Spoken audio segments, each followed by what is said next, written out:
Donald Trump is going to war with America, sending the National Guard and even potentially the Marines against the people living in the United States of America. Donald Trump is terrorizing America. Began with ICE raids, not targeting criminals, targeting hard-working migrants. They were going to factories, to courtrooms. They were going to Home Depot parking lots. They're going to schools and neighborhoods, ripping families apart to try to incite anger, confusion, sadness within these communities. And then protests were peaceful here in California. Just take a look at what the LAPD had to say. The LAPD, as of Friday, was thanking the organizers for peaceful protests. Sure, there were certain protests where there were some agitators, and they could be dealt with by the LAPD and the LA sheriffs. We have more police here in California than most countries have in military, but Donald Trump very quickly escalated this intentionally to be provocative, to cause violence, to provoke a situation where he would then call the National Guard, unlawfully, I might add, where he used a statute which is not the statute that should be used. There's no statute that should be used to federalize the National Guard and send them against people here in the United States of America. California has responded with a lawsuit. We'll talk about that on this episode. And Trump is quite literally going to war with the state of California. He's saying that California Governor Gavin Newsom should be arrested. Notably, when Donald Trump sees Governor Newsom face to face, he never goes "new scum." In fact, as we showed you when it came to the wildfires, when Donald Trump visited Los Angeles and Gavin Newsom met him at the tarmac, Donald Trump cowered away, only said nice things in Newsom's face. And when he's a little keyboard warrior, goes "new scum," he says, "Bring in the troops!" exclamation point. This is unprecedented times that we're living in American history, while Donald Trump prepares a dictator parade for himself, a military parade for himself on June 14th in Washington, D.C. We see hundreds, if not thousands, of tanks and missiles rolling into D.C. each and every day, a sight that makes the United States look like North Korea or Vladimir Putin's Russia. While we talk about what's happening, though, in California and Los Angeles, I don't want to lose sight of the fact that the MAGA Republicans are pushing through a disastrous budget bill that's going to take away health care from 15 million Americans. That's going to be the biggest transfer of wealth in American history, from low-income Americans to the wealthiest billionaires and decamillionaires will be getting trillions of dollars in tax cuts paid for by ripping away people's health care and food stamps and other essential services that low-income and working-class people need to live. I don't want to get distracted. I think we need to focus on everything at the same time here. And also, I don't want to forget about the fact that Donald Trump is failing the United States, would be an understatement internationally, basically allying himself with Vladimir Putin. And America is no longer the leader of the free world. And we're seeing Europe step up to help President Zelensky. And I don't want to forget about the ultimate betrayal Donald Trump has done to Ukraine and to our allies. So we'll talk about all of that. Let's bring in Brett and Jordy. Brothers, it's good to see you. And for those out there who don't know, while Jordy lives out of state, Brett and I live in Los Angeles. You know, for many years I was living in downtown Los Angeles, working in downtown Los Angeles. My wife grew up, and my wife's family currently lives in an area called Huntington Park. My wife is first generation American. Her family's from Guadalajara. I've seen the videos today of the principal at the graduation for middle school students talking to the parents about ICE, circling around the middle school where my wife went to middle school, where her nieces and nephews were graduating today, seeing ICE agents chase after people in Home Depot parking lots, pregnant women going into factories there and in downtown LA and Paramount and Santa Fe and other areas. They're not going after criminals. They're going after hardworking families, ripping them apart to torture and terrorize. They're terrorists. They're terrorists. I don't want to hold back how I feel and what the language is, because I know corporate news is not meeting the moment. But Brett and Jordy, I'll throw it to you. Yeah, and this is a war against the United States. This is a war against Los Angeles. And Donald Trump, why is he doing this? Because he has authoritarian dreams, because he wants to use this as a predicate in order to invade not just Los Angeles, but the entire country, to declare martial law. I want everybody to know from the top, and I want to be extremely clear about this. Everything that's happening right now is 100% manufactured by Donald Trump. This is the most contrived, quote unquote, crisis that I have ever seen since I began doing this, probably even before. And they're not even being subtle about what they are doing. There's been no issues here in Los Angeles. There were no issues here in Los Angeles until Donald Trump and his goons got here in order to stoke violence, in order to stoke chaos. And that's exactly what they are doing. They are trying to instill fear in people. They are doing everything they can to make the problem worse, because Donald Trump is a one-man wrecking machine, and he is backed up by a bunch of sycophants who accept his false presentation of reality, which bears zero resemblance to reality at all. And they move forward with this propaganda in a very 1984 style way. What they also do is they take little images, little clips here and there of things that happened, and they blow these up and try to act like this is what's happening everywhere. If you're on social media right now, or if you're watching Fox, you'll probably think LA doesn't even exist anymore. To you, it's probably, it's an apocalyptic hellhole. Everyone must just be running for the hills right now. The whole city's on fire. The whole city's a mess. I want to be absolutely clear about that as well. As ICE terrorizes people in these select neighborhoods and areas, and a lot of the images that what you're seeing right now are confined to a few blocks in downtown LA. And if you're not in those few blocks of downtown LA right now, I bet a lot of people in the city don't even know anything's going on here, as crazy as that may sound and as crazy as it may be. And the only reason I want to highlight that is because you have all these propagandists, you have Donald Trump, you have the Sean Hannitys, you have all these folks trying to act like the entire city right now is burning down, like the entire city right now is rioting, that there's all this chaos happening, and they want to use that false information in order to allow Donald Trump to do the things that he is doing, to allow him to increase the power of the federal government, to allow him to send the Marines into Los Angeles, to federalize the National Guard. He is using this propaganda to do really, really, really terrible things. When, if you go out in Los Angeles right now, like I was out all weekend. My friends are out. You see family members out. You see neighbors out. People are in parks. People are at farmers markets. People are going to the beach. The weather's beautiful. People are hiking. Like, the images that you see on TV don't line up with the reality of what's going on here. Yet, despite the fact that there were these peaceful protests, Donald Trump decided to come in here and decided to start shit. He decided to start trouble. He decided to try to provoke people, to try to get these images, and everything that you're seeing in those areas that I was describing, all those images out of downtown when you see smoke or whatever it is, that's all because of Donald Trump. And this would end in a second if Donald Trump got the hell out of my city. And he needs to get the hell out of my city, because what he's doing here is dangerous. It's the same thing he does everywhere he goes. It's the same thing he did when we're talking about hurricanes in North Carolina during the Biden administration. What did he do? Donald Trump did everything he possibly could to make the problem worse. When there were fires in Los Angeles, Donald Trump did everything he possibly could to make the fires worse. When there was COVID, Donald Trump did everything he possibly could to make the problem worse. Ron Filipkowski, our editor-in-chief, I'm paraphrasing something that he said online the other day, but it was something along the lines of Donald Trump has not been successful at anything in his life. All of his businesses were failures. He's been a complete and total failure of a human being. But the one thing that he's been incredibly successful at is dividing Americans and stoking conflict, stoking chaos. And that's exactly what he is doing right now. He stokes the chaos. He then uses it for his political benefit. He uses it to try to take more power away from the people. And that's why we need to remain on guard here. And that's what we're going to do as we cover this every single day here at the MeidasTouch Network. Jordy, what's going on? Powerful intro, brothers. Benji, why don't we just kick it to you? Where do you want to start off? I'm going to have certainly more to add, but I want to start the show.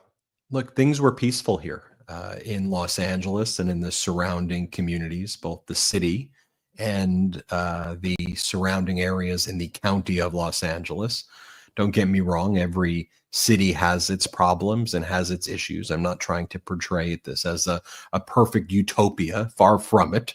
A lot of things that could be addressed, but people were going about living their lives. You had hardworking people. We are a community made up of immigrants. A major percentage of people who live here are first generation, second generation, and we have a lot of people who are recently here in the United States, or they came here undocumented. That's part of the cultural fabric of Los Angeles, and we embrace diversity here in Los Angeles and in California. You think about it, California is the fourth largest GDP, not in the United States, in the entire world. So if you want to think about diversity being a strength or a weakness, think about the state that probably has the most diversity in the entire country, like California, with lots of people from Latin America, from Mexico, Caribbean, from Africa, from Europe, from everywhere, from Mexico, from everywhere. And it is the fourth largest GDP in the entire world. California is a donor state, unlike most of the red states, which are taker states. And so while Donald Trump, he's been trying to find different ways to attack California. And I think California Governor Newsom's done a really good job, and a great job, I think, specifically as it relates to Donald Trump federalizing the National Guard. We'll talk about that in a world, but it started right with the wildfires. Donald Trump spreading all of these lies about the wildfires, then taking billions of gallons of water from Northern California that weren't even connected anyway to the fires. And after the fires were fully contained, rerouting that water, kind of flooding farmland and removing it from dams that was holding on to the water in case there was a dry season. So they started off with that. Donald Trump, wanted to escalate with a transgender athlete who came in tied for second place based on the rules, where a transgender woman became second place. And so Donald Trump said, based on allowing her to compete in what was like a long jumping competition or something, where again, it was tied for second place because they changed the rules in terms of how you could do it in a way that seemed to be a compromise that people were happy about, except for people who want to provoke. Trump says, I'm going to withhold all federal funding, right? To which California Governor Gavin Newsom said, well, then I'm going to withhold the federal. We give all the we fund the red states in California. We don't complain about it. We don't whine about it. We're the biggest contributors to the federal government, more than $80 billion. So what if we don't do that? To then all of a sudden, then the MAGA plays the victim, right? You have Treasury Secretary Scott Bessent. We're going to go after you for unlawful tax evasion. Is that a threat? We're going to arrest Gavin Newsom for that. So they were going in that direction. And then they kind of waited to do these coordinated ICE raids, focusing on the Los Angeles area. And what they did, again, was not going after the criminals. They went after the cities and towns that were like Huntington Park, like Downey, like Paramount, for those who are in LA who know those towns, that have big Mexican populations largely, but from other countries, other Latin American countries, Central America, South America as well. And they would go to the Home Depots where people would be waiting to work.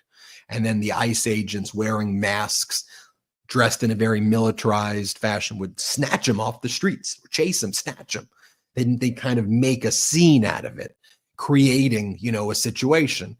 Then they would raid these factories, apparel factories, and just people, sewing factories, knitting factories, people who were just engaged in a hard day's labor, and people who have been just living their own American dream. They'd go back to their communities, and ICE would target these places of work. Then ICE targeted the courthouses, people who were going through a lawful process.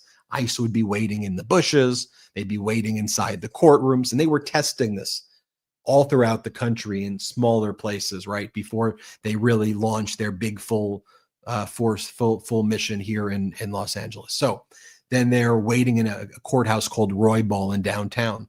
And then they just started detaining everybody, throwing them into the basement regardless of what their status was. And it was, we showed videos of this where you could hear people saying, "Daddy, Daddy, where?" You would hear people screaming like out of a horror movie. And so they were doing that. And so then you started to have the peaceful protests develop.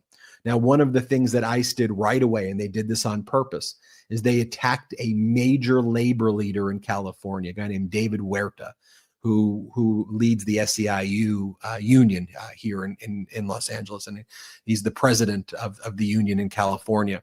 And you take a look at this video and they literally just throw him to the ground, arrest him. And then the Department of Justice charges him with obstructing official ICE duties.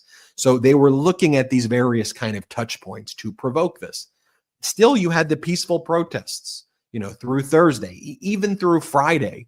The LAPD issued a press release thanking the organizers for peaceful protests, talking about the coordination to make sure that the protests were peaceful. Were there some sporadic incidents of agitators? Yes, there were, but very small groupings. Did those get an inordinate amount of media attention? Yes, but small incidents. And on that basis, Donald Trump then invokes or calls up the National Guard, federalizing the National Guard under a statute called 10 U.S.C. section 12406, which it's not the Insurrection Act, it's something else. And it transmits a memo to the Department of Defense. But when you invoke this act, it has very strict requirements. And it says, when you look through the statute, 10 U.S.C. section 12406, it says that you have to coordinate with the governors of the states as part of your duties. There has to be coordination with the governor, and the governor has to be the one who you transmit, and the governor has to be the one basically to approve it. And it could only be invoked when there's repelling an invasion of the United States by a foreign nation, suppressing a rebellion against the authority of the government of the United States, or that the president can no longer execute the laws of the United States anymore. None of those qualifications were met. Trump did not mention any of this to California Governor Gavin Newsom. He just sent a letter to the Adjutant General of the National Guard, the head of the National Guard in California, which is run by the governor. It's not supposed to be run by the federal government. Invoked the statute and said, we're federalizing the National Guard. Now, Trump didn't even have the resources for these National Guard troops. So they had to actually sleep on the floor. They didn't have food. San Francisco Chronicle they didn't have equipment. San Francisco Chronicle did a really good report on this. And for those audio listeners, we're showing those who are watching on our YouTube channel, the National Guard sleeping on the floor. And once the National Guard were activated, and then there was the threat also by Secretary of Defense Pete Hegseth to call in the Marines from Camp Pendleton, to turn the Marines and put the Marines and work through the different types of engagement. In other words, the levels of engagement and the rules of engagement of when you can basically shoot to kill protesters and how to use lethal versus non-lethal. But they're walking, but then Hegseth said, I'm sending basically the Marines in, and the Marines were then activated, all while Donald Trump was making social media post after social media troops. Bring in the troops! ! If you spit, we hit. You spit, we hit. You spit, we hit. And he was again trying to provoke and make people, very, very, very upset in the communities. And when you rip people apart from their families, that's going to be the natural consequences. So we saw Trump escalate, Trump provoke.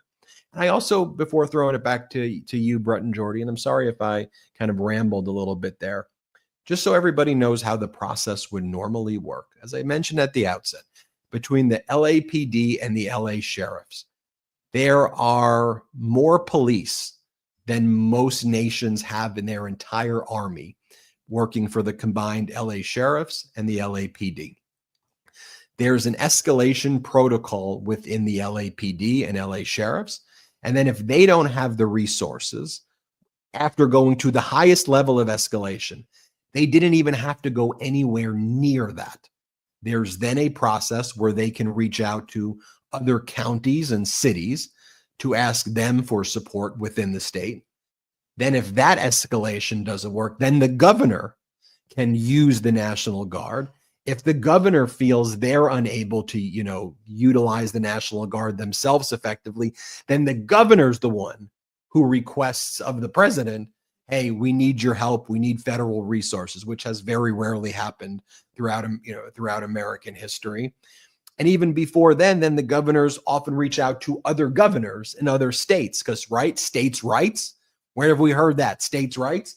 And then the states help out California before you get to a declaration, essentially, of an insurrection under the Insurrection Act or a federalization of the National Guard, which I read for you the categories: foreign invasion, rebellion, or the inability of the president to execute laws anymore. And that didn't happen.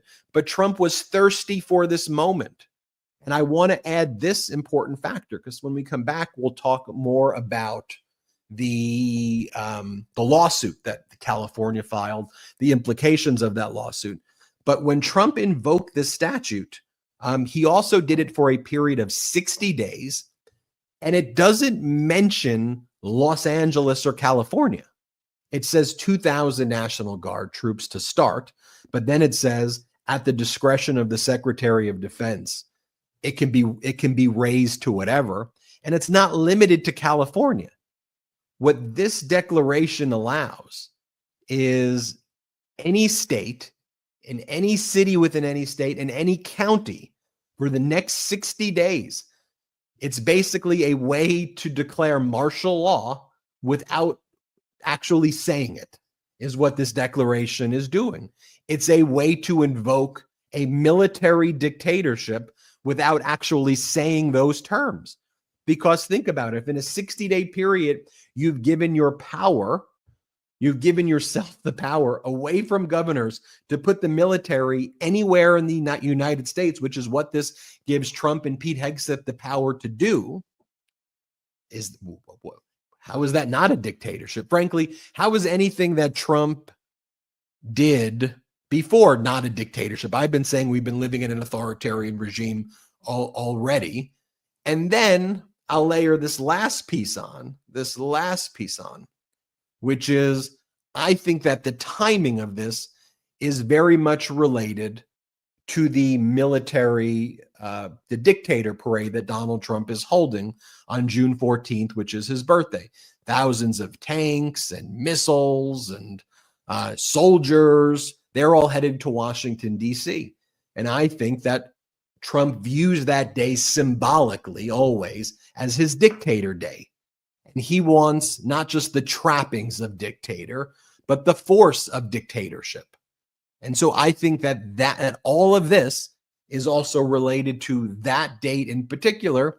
And I think that Trump and the regime know the No Kings protest and a lot of other people and a lot of other related protests are going to be happening on that June 14th. And I think they want a military presence to try to shut down those protests, scare those protests away. And, and it's my belief right now, America is currently a dictatorship. I don't think that's a controversial thing to say. You don't hear that in corporate news. America is no longer a democracy. America is a dictatorship. We live under an authoritarian regime led by an idiot, still very dangerous. It's an idiocracy, a kakistocracy, the Trump regime. Congress is all these MAGA Mike Johnson and all these MAGA morons who just do whatever Donald Trump does. No different. Look, there's a parliament in North Korea. There's a parliament in Russia, right? They're made up of MAGA Mike Johnson types who do what Putin wants, who does what Kim Jong-un wants. And they say they have a parliamentary system, and they don't. That's what exists right now, at least before the midterms. Donald Trump's going to try to make sure we don't have elections in the midterms with the military. That's, to me, part of what this plan is right here.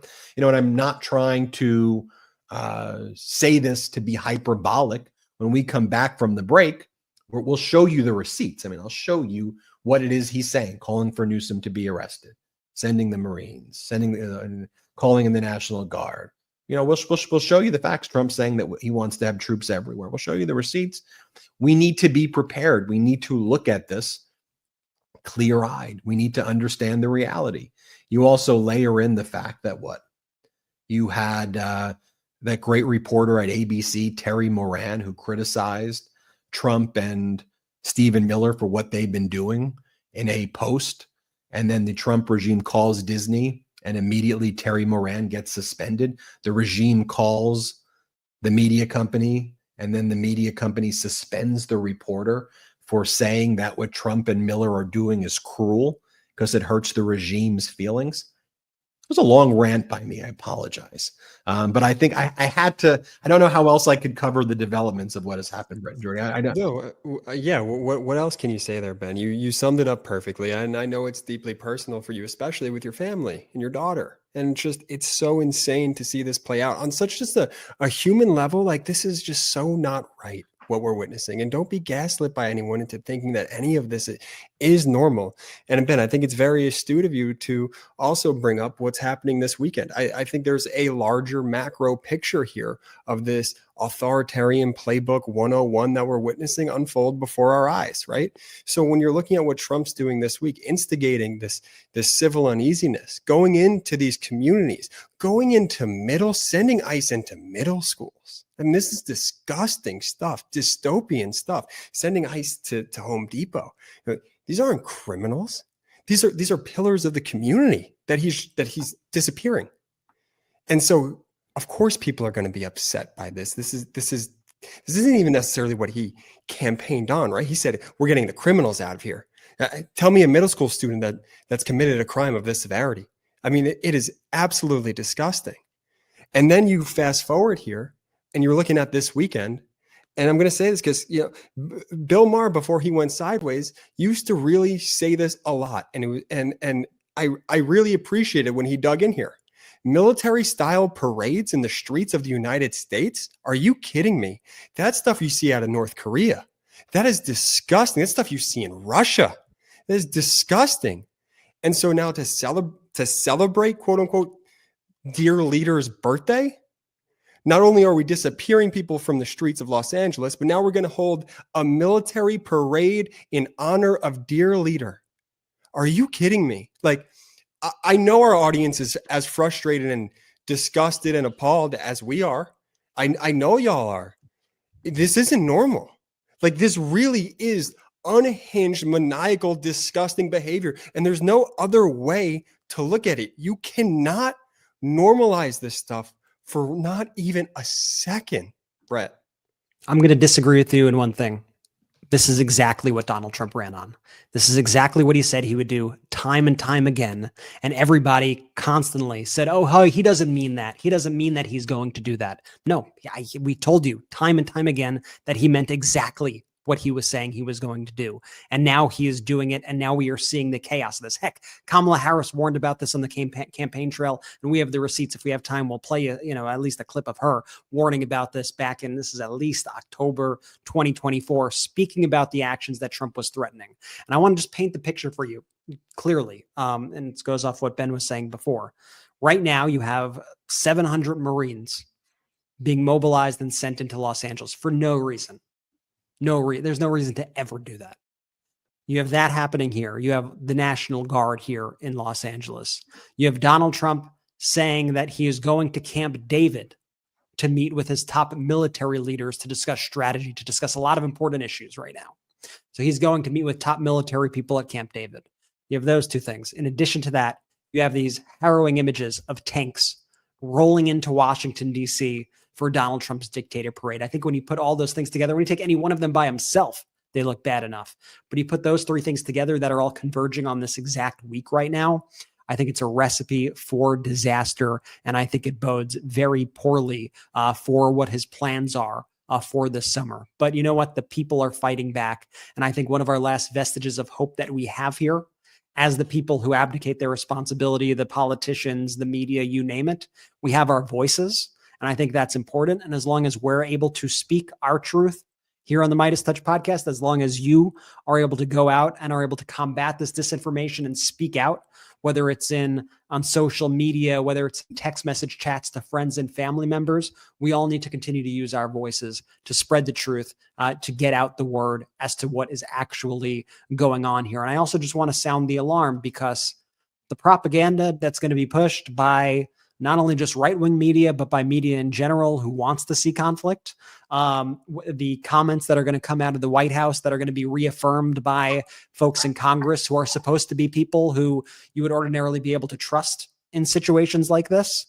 They're going to constantly be spreading lies. They're going to constantly be trying to paint images of Los Angeles that don't reflect reality, images of other cities that are most likely, I'm going to say, definitely going to be cities that are democratic. They're going to paint images of cities like that in the same light. They're going to keep pushing this propaganda in order so that Donald Trump can acquire more and more and more and more power. So we all need to remain vigilant. And just before we go to this quick break, I do want to give a little bit of positive news before we go to break. And that's that the SEUI California President David Huerta, has been released from custody. Thankfully, he still faces an unjust felony charge, but he has been released and reunited with his family. And we are showing a picture right now of the moment that he was released. So at least a little bit of positivity there. Ben, any final words before we go to break? Want everybody to subscribe to this YouTube channel. We're on our way to 5 million subscribers. We're about 90,000 short as of this recording. So I think we're going to head there pretty quickly. So subscribe and share this YouTube channel with everybody you know. Also, consider becoming a member of our YouTube channel by clicking the membership buttons below. You'll see it on the YouTube. You can activate all of the fun emojis, and then we're going to start doing some membership clips that will just be a little bit additive. I think we'll do kind of a cool series maybe with me and Philip Kowski, and we're still working on that. But you'll activate the emojis, and it helps grow this independent platform. Let's take our first quick break of the show. We'll be right back after a quick message. Life moves fast, and sometimes you just need a way to relax, recharge, or stay focused without overcomplicating things. And that's where Via comes in. I personally have been using Via's night drops to help me wind down after a long day, and I'm telling you, they work. I'm sleeping more deeply, waking up refreshed, and feeling way more balanced overall. And their Focus Gummies, game changer for productivity. It's become a go-to part of my daily routine. If you haven't tried them yet, you're seriously missing out. Whether you need to unwind, refocus, or boost your mood, Via is here to enhance your every day and night. Trusted by over 500,000 happy customers, Via blends powerful, high-quality hemp-derived ingredients to deliver real effect-driven benefits. Whether it's sleep, libido, focus, recovery, or relaxation, there's a solution for you. From zero to high cannabinoid levels, their award-winning gummies and calming drops are crafted with organic, lab-tested hemp from trusted American-owned farms, and they legally ship across the U.S., discreet and direct, no medical card required. So if you're 21 or over, treat yourself to 15% off and get a free gift with your first order using our exclusive code MeidasTouch at viahemp.com. Plus, enjoy free shipping on orders over $100. That's viahemp.com. And if you're not sure where to start, take Via's product finder quiz. It only takes 60 seconds. Again, if you're 21 or over, check out the link to Via in our description and use the code Meidas to receive 15% off, free shipping on orders over $100. And if you're new to Via, get a free gift of your choice. After you purchase, they ask where you heard about them. Please support our show and tell them we sent you. Enhance your everyday with Via. Let me tell you, if there's a surefire way to wake up feeling fresh after drinks with friends, it's with pre-alcohol. ZBiotics Pre-Alcohol Probiotic Drink is the world's first genetically engineered probiotic. It was invented by PhD scientists to tackle rough mornings after drinking. Now here's how it works. When you drink, alcohol gets converted into a toxic byproduct in the gut. Now it's a buildup of this byproduct, not dehydration, that's to blame for rough days after drinking. Pre-alcohol produces an enzyme to break this byproduct down. Just remember to make pre-alcohol your first drink of the night, drink responsibly, and you'll feel your best tomorrow. Now, every time I've had pre-alcohol before drinks, I notice a difference the next day. Now, even after a night out, I can confidently plan on just waking up and feeling my best the next day without worrying. Look, I won't lie, I was a bit on the fence about pre-alcohol initially, but then while hanging out with some friends at our bar, I gave it a shot, and believe me, it's the real deal. So I first gave pre-alcohol a try when I was at a wedding. I drank it before my first espresso martini, and you wouldn't believe how on top of my game I felt the next morning. Now, summer's here, which means more opportunities to celebrate the warm weather. Before that backyard barbecue brew, or your glass of Pinot watching the sunset at a beach, or a cocktail by the campfire, don't forget your Z-Biotics pre-alcohol. Drink one before drinking and wake up feeling great and ready to take on the next day and all that summer has to offer. Go to zbiotics.com/Meidas to learn more and get 15% off your first order when you use Meidas at checkout. ZBiotics is backed with 100% money back guarantee. So if you're unsatisfied for any reason, they'll refund your money, no questions asked. Remember to head to zbiotics.com/Meidas and use the code Meidas at checkout for 15% off. Let's go. Shout out to our sponsors via ZBiotics. ZBiotics, been with this network for a while now. Definitely show some love. Put in the chat if you've used ZBiotics because I freaking love it. Also, via A+ stuff over there. Benji, where to next? Well, I now got to bring the receipts, right? After going through everything we did in that first segment, let's now play the clips, show the receipts. But I want to do it not just by playing Trump. I'm a little sick of him. I don't want to hear his voice that much. There's some clips that I'll still have to show. But here's the first clip I want to show. It's MAGA Republican Congresswoman Salazar. I believe she's from Florida's 27th Congressional District. She's the daughter of Cuban refugees, a big ultra MAGA person. And she was one of these leaders. First, she was, I think she was a newscaster, and she was a big Trump supporter, always. And then as a congresswoman, been one of the biggest Trump supporters. And she would go as a leader in the Cuban community there in her district has Little Havana and areas of Miami. And she would say, you got to support Trump. He's with us. He's never going to go after the Cubans who are not criminals. This is just about the bad guys. He's got our back. He's got our back. So after the election, she was interviewed by PBS, and it was a great interview because the interviewer kept on pressing Congresswoman Salazar. Brett, it was your point. And the interviewer was saying, I know you're interpreting what he's saying as that he's only going to go after criminals. But he is saying that he's going to go after everybody. So why do you have this great degree of confidence? And she would be like, because I wrote the Dignity Act and he told me. He said he likes the Dignity Act. I want you to watch this clip. Let's play it. I am sure. Not all 200,000 undocumented in your community. Is that what you're saying? I am sure that that the Trump administration is not going to be targeting those people who have been here for more than 5 years, that have American kids, that don't have criminal records, that have been working in the economy and paying taxes. I am sure that they're going to hone in on the criminals who arrived less than 4 years ago, because I wrote the Dignity Act, and I am the first one who understands that you have to give some type of dignity to those who have been here for more than 5 years, people who have roots in the country, not people who are coming to commit crimes. If I can just clarify from you, have you received those kinds of details from anyone in a potential Trump administration? Because so far what we've heard is a proposal for mass deportations. You have about 30 seconds left. Have you gotten those assurances? Mass deportation to those who are committing crimes who have been here for less than 5 years. You understand that you have millions of undocumented who are contributing with the economy and are helping our country to be a better one. The ultimate betrayal right there, right? I mean, just think about that. And she put out a statement recently over the past few days saying that she disagrees with strongly opposes what Donald Trump is doing towards the Cuban and Venezuelan and immigrant population. I'm fully aware, and I'm heartbroken. I'm heartbroken about the uncertainty now gripping Florida's 27th district. I share your concerns. You walked your constituents into it, to a place where they're going to get deported and potentially get killed.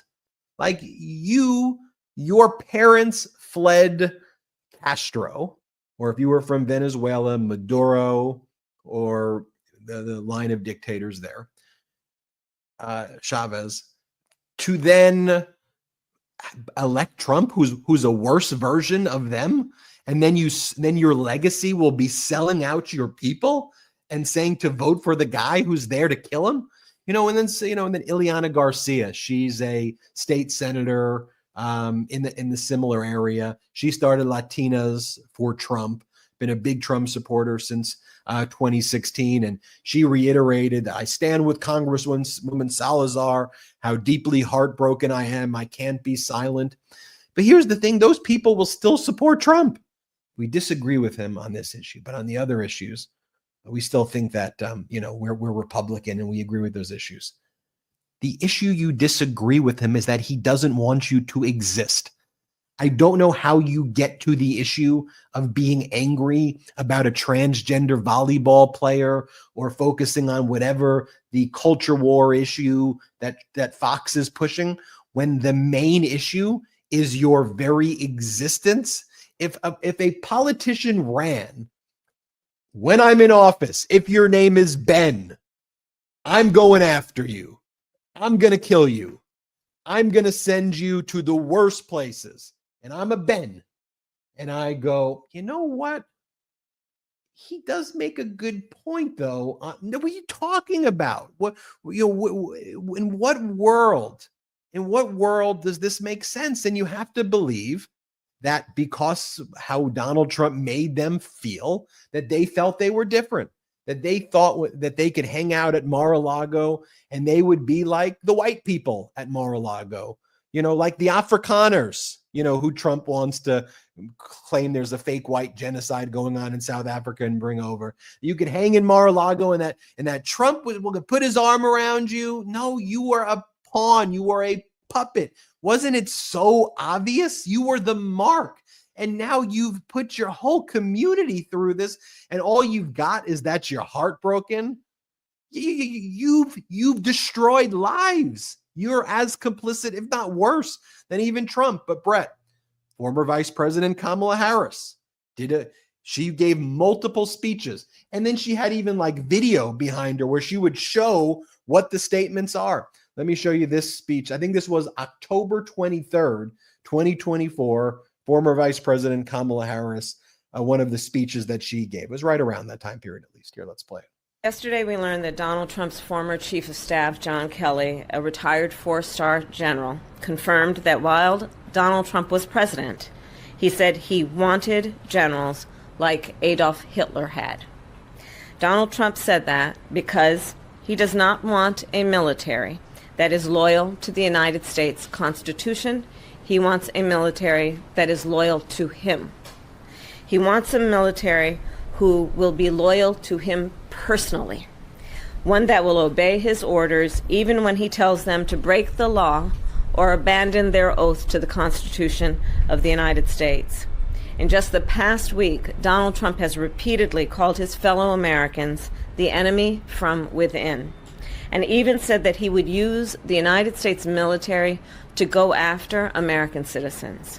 And let's be clear about who he considers to be the enemy from within. Anyone who refuses to bend a knee or dares to criticize him would qualify, in his mind, as the enemy within, like judges, like journalists, like nonpartisan election officials. It is deeply troubling and incredibly dangerous that Donald Trump would invoke Adolf Hitler, the man who is responsible for the deaths of 6 million Jews and hundreds of thousands of Americans. All of this is further evidence for the American people of who Donald Trump really is. This is a window into who Donald Trump really is from the people who know him best. Brett. Let me There's pull up the this headline headline there. right here. Here's the headline. This was written about that time when Kamala Harris said that, October 16th, 2024, in The Hill by opinion contributor Derek Hunter. Kamala's newest lie. Trump will send the army after you. And then it goes on to say how Kamala Harris is fear-mongering and how she is a liar for repeating what Donald Trump said at the time, that he would send the military after American citizens in the United States of America. They called her a liar. And that's one of the issues also with this whole concept of like both sides media. I know on the top of this Hill article, it says that these are the expressed views by contributors or are their own and not that of the Hill. But the Hill, you published this piece because what you do is this both sides journalism where you give credence to both sides, no matter what is true and what is false. That should not be how reporting is. Just tell us the facts. Just tell us what's happening. I don't need somebody arguing with me who is arguing from a false premise. It's why I hate these CNN argument shows where they just go back and forth at each other. There's not always, sometimes things are kind of black and white. And in this case, things are very black and white. And now people are seeing it firsthand. Brett, to your point, the CNN fight show, that's bad for the country. I'm just going to say it, that the fight show that airs at night is genuinely bad for the country. Like, it is brain rot to the highest level. I cannot stand that show. For sure. So Donald Trump's former chief of staff, John Kelly, who before being the chief of staff was a former 4-star general, right? Someone with a great deal of credibility, who was Trump's number one guy. He was the source that said that Donald Trump wanted Hitler generals. It didn't come from a left wing. It didn't come from an anonymous source. It came from Donald Trump's former chief of staff, a 4-star general, and it got almost no attention. We were talking about it here. Former Vice President Kamala Harris was talking about it. But how much more attention was the media focused on was, why isn't Kamala Harris why is she doing interviews with her vice president? Is she scared? Talking about, she did a debate where she kicked Donald Trump's ass and he was too afraid to do a second debate. Was she scared? Maybe she doesn't want to do stupid interviews with both sides media that's shooting for a gotcha when she can just show the American people, put me on a stage next to this freaking coward and watch me whoop his ass. And Trump was too afraid. That was the narrative. Why isn't she doing? He was afraid to debate her more than once because she kicked his ass. And then after Biden's debate, what'd the media do? Oh my God, it was the worst thing ever. Trump's debate was, first off, Trump was just as bad as Biden in the first debate. Let's be very clear about that. Although Biden had a terrible debate, Trump was not much better. Okay. Number two, Trump was worse in the debate with Kamala than Biden was in the first debate. He talked about people eating cats and freaking dogs, and you're eating the dogs. They're eating the dogs. They're eating the cats. And then that was turned into like a song. They're eating the dogs. They're eating the cat. The guy's a crazy person. And this whole thing was freaking normalized. And we knew it all. And by the way, I could show you clips like this all the time. Today, during a disastrous press conference by Donald Trump, he was talking about his military parade. And then he brings up Hitler did a parade. When Hitler did the parade, he was in the Eiffel Tower. He brings up Hitler like Hitler did a good parade. Here, watch this. Picking up for Russia. No, they lost 51 million people. And, we can't forget that. But France was celebrating. And as you know, Hitler made a speech at the Eiffel Tower. But when I spoke to President Macron, he said, we are celebrating the great victory of World War II. And I think that's... Hell kind of non sequitur sentence is that to begin with as well? The whole thing is so ridiculous. When we get back, I want to show you the response by California. And then I do want to talk about a little bit Ukraine, the disastrous budget bill. I don't want that to fall off of our radar. And so I'm going to bring it up. Let's take our last quick break of the show. A reminder, become a member to our YouTube channel right now. Activate those emojis. That's one of the benefits of membership. Also, we're going to start doing some exclusive additive. We're not going to reduce the content. We're going to do a little bits of additive stuff, maybe a little me and Ron Filipkowski, just we're trying to find creative ways to grow this. I was just saying to Jordy, Ben is really slacking, not doing nearly enough. So yeah, we really got to put this guy to work. Right now, so we're literally talking. Ben, we're like, Ben has a back issue. Great. Let's make him do more hot takes with Ron this time. So anytime Ben has to record from his knees, perfect. Yeah, Let's stop add to our slacking over there. Jeez, about time Are you Are you recording from your knees right now? And Mom's like, are you sitting in your chair? I'm like, no, I've been for the last 3 weeks, I've been doing this on one knee. It's very impressive because it does look like you're sitting. And so good job by you. Not sitting at all. We'll be right back after our last quick break of the show. You ever try to send someone money and it takes days to show up? Or you get slammed with a fee just to speed it up? I once sent money to the wrong person and just watched it disappear. No way to cancel it, no warning, no support, just gone.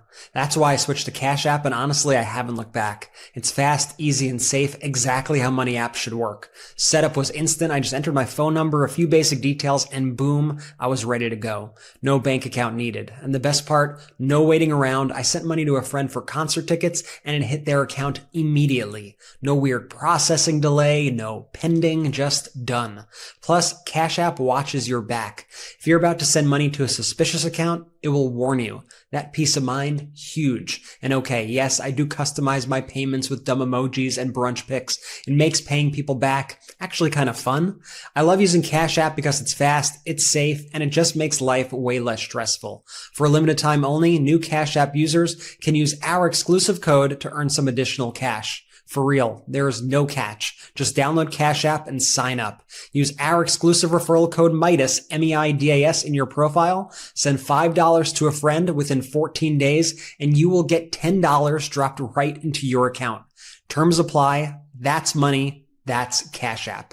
We live in an environment that our biology was never designed for. EMFs, artificial light, seed oils, microplastics, endocrine disruptors, chronic stress. Now these modern assaults, they disrupt our cellular signaling, negatively impacting gut health and accelerating aging. Armra Colostrum revives cellular signaling, bolstering our health from within to defend against everyday threats. Colostrum is nature's first whole food with over 400 bioactive nutrients that work at the cellular level to reactivate your body's innate capacity to regenerate and thrive. Are you ready to reclaim your health? Look, I love Armra Colostrum. I know you will too. It has helped me so much. We've worked out a special offer for our audience. Receive 15% off your first order. Go to tryarmra.com/Meidas or enter Meidas to get 15% off your first order. That's tryarmra.com/Meidas. Tryarmra.com/Meidas. So you ever wake up and feel like your body just hit the snooze button on life? Yeah, same. Honestly, aging sneaks up on you in some wild ways. Whether it's a night out or a good workout, I just don't bounce back the way that I used to. One day you're full of energy, the next you're Googling how to stretch without pulling a muscle. I believe one of the best aging breakthroughs of the last decade is Qualia Senolytic, and here's why. It's designed to help your body naturally eliminate something called senescent cells, also known as zombie cells. These are the ones that just hang around after they've stopped doing their job, draining your energy and making you feel, well, old. Think joint discomfort, sluggish recovery, low energy, the whole deal. Qualia Senolytic is a groundbreaking supplement made with 9 plant-based nutrients, and you only take it 2 days a month. That's it. Since I started taking it, I felt more energized, quicker to recover from workouts, and honestly, just more like me again. Plus, Qualia's breakthrough formulation is vegan, non-GMO, and tested by leading scientists. Experience the science of feeling younger. Go to qualialife.com/Meidas for up to 50% off your purchase and use code Meidas for an additional 15%. That's QUALIA life.com/Meidas, MEIDAS, for that extra 15% 10% off. Your older self will thank you. And thanks to Qualia for sponsoring this episode. Let's go. Shout out to our sponsors. Links in the description of both YouTube and the audio. Use the links, use the codes. If there's an exit survey, let them know we sent you. Benji, before I toss it over to you, I'm going to make a prediction. The Meidas Mighty never let us down when we make this prediction. I believe that we will hit 5 million YouTube subscribers and by or before July 1st.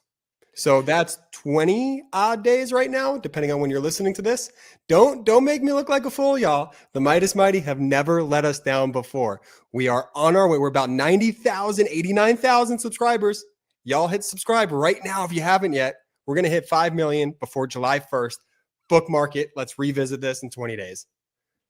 Benji, where to next? I'll have to stay on the knee, avoid any surgery. I'm going to tough it out. Gonna tough it out, Jay. Thanks, big bro. Yeah, a lot of that bravado is actually based on you recording from your knees for the next 20 days. So don't stop. I'm aware of what was implied in that. California Governor Gavin Newsom fighting back, and it's been a real, I think, great moment for California Governor Newsom. Not one that he wanted, but he was made for this role, and we saw California Governor Gavin Newsom stand up to Donald Trump during the wildfires. And I thought that was one of the kind of real first, I think, rallying calls. I know for our audience here, when they saw how Gavin Newsom was standing up to Donald Trump when Trump was lying about the wildfires. I think even if you spoke to Governor Newsom the way I have, he'll admit to you that he was caught off guard at the degree to which the right wing during a tragedy would exploit it and just spread all this disinformation. And so with the wildfires, I think it took him about a day and a half before he really understood, wow, they're shaping the narrative in a way that's completely false. I don't just have to actually do what the governor's job actually is, which is to get the resources and mobilize the state like never before in a successful way. I have to equally spend my time fighting the disinformation. You saw in real time him make that realization, but he's been ready for this to happen again. And, the way he's been standing up to Trump and Tom Homan, the rapid fire, him pointing out when Donald Trump tried to take credit that the National Guard stopped the protests. He said, first off, the National Guard hasn't even arrived yet. So you have no clue what the hell you're talking about. And then the next day when the protests continued, so now what? So now you lied and said that they stopped it? No, you've actually made things significantly worse. And Governor Newsom's been pointing out all of these facts, like when these red states try to attack him and go, oh, California's a failed state. He's like, we're funding your state, moron. Your state exists and hasn't gone bankrupt because of us. Oh, you want to talk about violent crime in our state? The violent crime in your state? Let's look at your stats. Maybe you should go be a coach, a bad one, Tuberville. Stick to being a bad coach. You don't even know the football players who are even on your team, rather than being a senator, because you have no clue what the hell you're talking. So he's been going back and forth. And then to me, like this moment that I think is really defining of the past, few days is, you've got that guy, Tom Homan. I do a Tom Homan impression. He gives Barney Rubble a really bad name, but Tom Homan, weird dude. Like, this guy is he's weird because his thing about like AOC gets, I'm going to arrest AOC. I'm going to arrest her. I'm going to arrest AOC. He goes there. I'm going to tell you what we're going to do. We're going to arrest Gavin Newsom today. Okay, everybody? All right? We're going to arrest you. We're coming for you. And he's like evil and just like weird. I don't know if he's working on his last brain cell over there. Yeah, we're going after you. That's what we're going to do. We're going to go after everybody. It doesn't matter what you do. We're coming up. Do we have Tom Homan so people could just see that my impression is somewhat spot on right here? Is everyone that has been arrested by ICE agents have a criminal record like those you've described?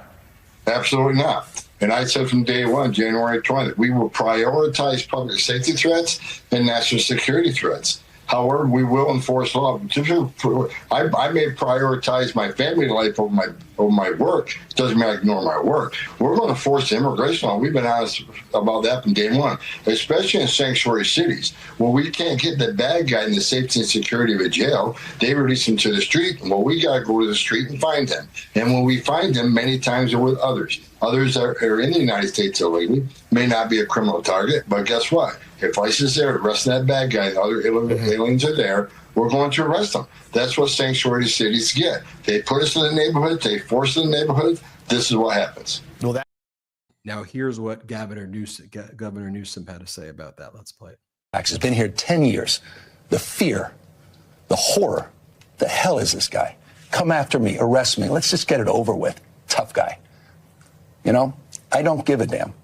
But I care about my community. I care about this community. The hell are they doing? These guys need to grow up. They need to stop. And we need to push back. And I'm sorry to be so clear, but that kind of bloviating is exhausting. So, Tom, arrest me. Let's go. The perception is there's a lot of... You know, in terms of the YouGov poll, the handling of Trump's deportations, 50% disapprove. A new poll out. I mean, this guy's the most unpopular. You know, when you go to communities, when you're in the real world and you're not, Tom Homan, go after AOC. Okay, when you live in the real world and you have to exist with other human beings, you realize that they don't all look like you. Okay, and you realize that your neighbor, who may be a different ethnicity from you, is actually someone who contributes and you like them. And these are people who you work with and you go to your school, and maybe they're not the same sexual orientation as you are, but you work with people. You embrace their humanity. You respect their existence. And they're thinking, I think I'm Tom Homan. It's just so utterly ridiculous. And Americans don't want that shit. We don't want military parades. We don't want that crap. We don't want families being separated. We do want, go after the criminals. You have all of our support. Go after criminals, go after terrorists, go after the bad guys. Do not start ripping kids and pregnant women and hardworking. What are you doing? And people who are paying their tax, people who are showing up at court. It is utterly, utterly ridiculous. And then meanwhile, I don't want to forget about the budget bill. Let me show you right here, MAGA Mike Johnson talking about the budget bill. And he's like, well, we of course need to make sure we're protecting not just the billionaires, but silencers. Gun silencers, the Second Amendment. We want to make sure there's no regulation on gun silencers. So we're going to take away your food stamps and your health care to 15 million Americans, but tanning beds and gun silencers, of course, that's what we're focused on here. Play this clip. One, there is a provision that eliminates a tax on gun silencers. Now, this is a tax that has been on the books for about 100 years. Why are you suddenly cutting a tax on silencers? Well, there's a lot of thought and deliberation that went into that as well. The Second Amendment is a critical freedom in the Constitution, and there's no real rationale for adding taxes on these pieces of equipment. And we had the votes to do it. I think it was a long time overdue. I think we have to protect the fundamental freedoms of the American people, and there's no rationale. The government should not be making money on something that you have a fundamental, inalienable right to. Do not forget about this disastrous budget bill. Okay, it's going to rip away health care from 15 million people. It's going to literally give $1,000, take it, steal it out of the hands of people making under 50K and give it to the billionaires so that people making more than $4.2 million can get $400,000 more. Like, that's what they need. Imagine if you took that $400,000 and you actually put it to giving people health care and helping people and putting people in houses. Could you imagine if that's what our focus was on? And then finally, let me share this with you. This was Zelensky in his interview this weekend, where he has to again go to the American media and say, we know that Trump's an idiot, basically, but we're still fighting this war and we need you. Here, play this clip. Does President Trump believe that Russia is winning this war, do you think? Yes. Has he told you that? I think he's publicly said about it, and I know that he shared this information with some people around him, and I think this separation, and I said it a lot of times, it's not true. It's not a victory when you really spend 1 million people. Yeah, I mean, it's powerful words from Zelensky, and he has taken he's taken a stand here against all the disinformation that we've been seeing from Donald Trump. It's like quite literally every situation that we've seen, Donald Trump just makes things worse over and over again, whether that's in Ukraine, whether that's with these so-called trade deals that don't exist, by the way, whether it's literally name an issue and I will say, yes, that happened again on this issue. And just to go back to what MAGA Mike was saying, and Ben had to run out of here to do something quickly. To go back to what MAGA Mike was saying before, I want to give you some updates on this GOP budget bill, because the thing is still in utter chaos. So this is coming right now from Jake Sherman, who reports on the Hill. And so they haven't even sent the bill to the Senate yet, we're finding out. Mike Johnson has not sent that budget bill to the Senate yet. And we're seeing, all this chaos surrounding this bill, all these Republican politicians that have come out against the bill. We saw Elon Musk completely blow up the bill last week. Well, now we're learning that House Republicans plan to use a rule this week to make technical changes to the bill. So I think they're going to have to re-vote on this bill. They're going to have to go through the whole process yet again. And they're trying to figure out now, how do we appease all these various factions in the Republican Party? How do we try to get this bill through? And so now they're looking at, all sorts of various things right now. There's the issue that Marjorie Taylor Greene was upset about, which was the AI issue. There was a rule that said that states are unable to regulate AI at all for like a period of 10 years. And even Marjorie Taylor Greene was like, that's kind of crazy to take away the rights from states to not be able to regulate, this technology that's growing so rapidly, and a whole bunch of other things. So we're going to see ultimately where that lands. But there are certainly not the most Republican, modern day Republican Party thing, Brett, that you've witnessed. Like, they didn't read the bill. Is anyone read it? Like, that's why they have to go back and re-vote on it now. It's absolutely pathetic. Do your job.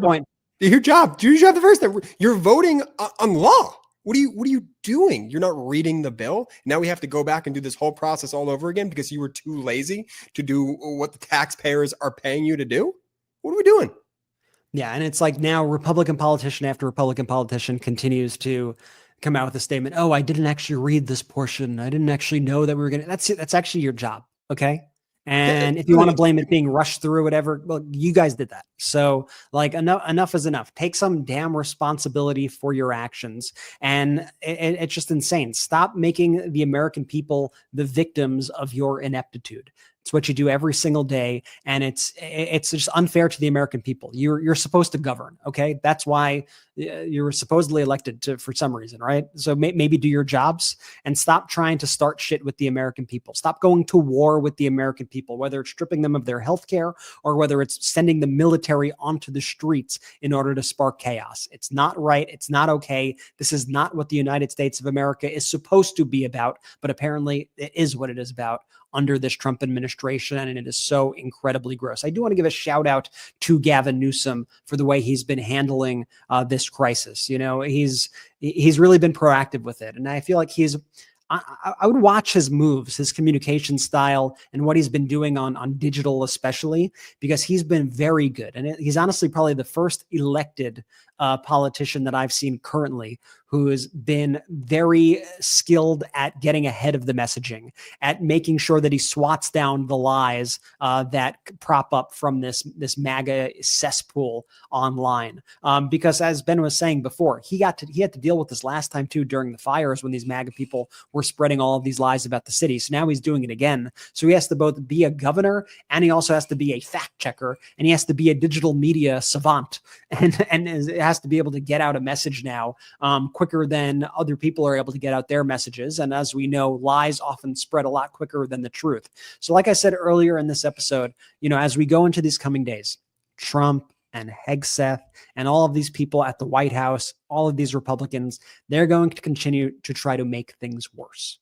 They want things to get as ugly as possible. They want to see images of burning cars. They want to see images of chaos. They like those images of whether it's National Guard or Marines, pushing through crowds of people. They like that, right? They want to show, what they think is strength. What I see it as is complete and utter weakness. But they're going to continue to ramp this stuff up. So I want to make sure first, know your rights. Know what you can do when you go to protest. Know that your right to free speech. Know the things that you have to, and you could look all this up online, right? Know your rights. Obviously, remain peaceful if you're going to these protests. It's very important that you remain peaceful, and show support for the folks who are out there. Show support for these communities right now that are being terrorized across the United States of America, because I could assure you it's starting right now in Los Angeles and some other pockets across the United States. It will come to your door eventually. That is Donald Trump's plan. He's going to do what authoritarians do. That is the playbook. Do not be caught off guard by this. It is up to us right now to remain vigilant. It is up to us right now to combat the lies, to push back, to fight back peacefully, to quell this unrest that Donald Trump is trying to spark in our communities. And we also need to tell them, get the hell out, okay?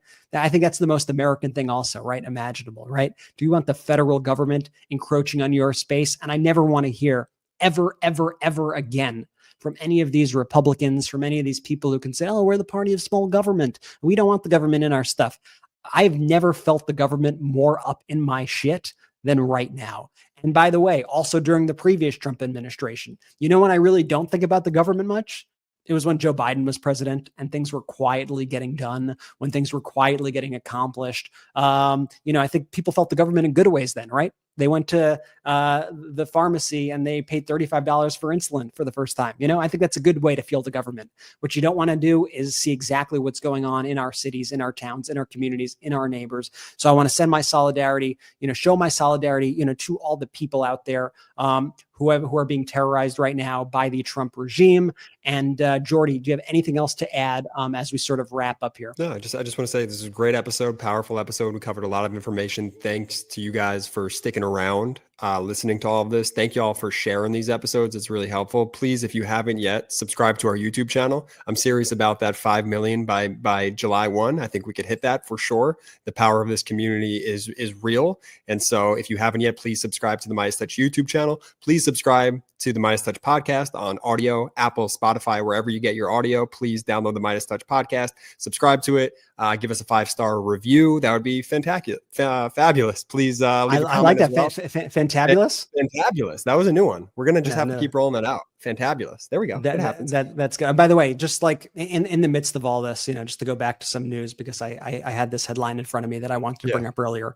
RFK Jr. also today removed all 17 members of a CDC advisory panel in his latest move to dismantle years of vaccine policy. So these are the people who advise the country on vaccine policy and on what vaccines we all need and how to proceed with vaccines and all that stuff. So that also happened in the mix. I know there's an impulse, and I totally get it. And sometimes it's 100% accurate, and I guess you can consider it. But people like to say constantly, don't focus on this as a distraction. Don't focus on this as a distraction. I think one of the issues of the Trump administration and of reporting on the Trump administration is that these are actually a lot of important issues, before us every single day. And Trump does have a flood the zone with shit approach. That comes from his, 2016 run, the last administration. Steve Bannon said it out loud that their plan was to flood the zone with shit. Those were his words, right? Overwhelm the system so much that people don't even have time or the ability to react. So on the one hand, sure, are there distractions? Absolutely. He is the master of distraction. At the same time, there are a lot of important stuff that we need to be focused on. That's why I wanted to bring in this RFK story as well, because I don't want us to get, lose sight of any of these issues in particular, right? What's happening in Los Angeles is important. What was happening between Musk and Trump, also important. What's happening at the CDC, important. What's happening to Social Security and Medicaid and Medicare, also important. What's happening with these changes to the GOP bill, also important. It's just, we live in a world now where we're going to have to stay on, just keeping track of everything. So like Jordy said, I do want to thank you, because just the very fact that you are listening to these podcasts, that you're sharing these with friends and family, you are doing such a great service. And we're so appreciative that you remain in tune, because we understand, trust us. It's difficult to sometimes get up in the morning. It's difficult sometimes to want to read the news, to want to watch videos about it. I totally get it. We live in it. Believe us, we understand. It's not easy. This is in my backyard right now. It's not easy. But I'm so proud of everybody, honestly, that you continue to use your voice, that you continue to speak out, that you just continue to do all the hard work that you all do. So let's keep pushing along. We got a big week ahead of us. I'm not going to sugarcoat things and say that this week is going to be easy. It's not going to be easy, but I can promise you that we at the MeidasTouch Network will be there every single step of the way. So like Jordy said, make sure you're following us on all of our platforms, and please make sure that you add the MeidasTouch Podcast on Apple Podcasts and Spotify. That's such a huge help for us for getting the word out. Leave a 5-star review there as well if you can. Jordy, want to take it away? Shout out to the Meidas Mighty!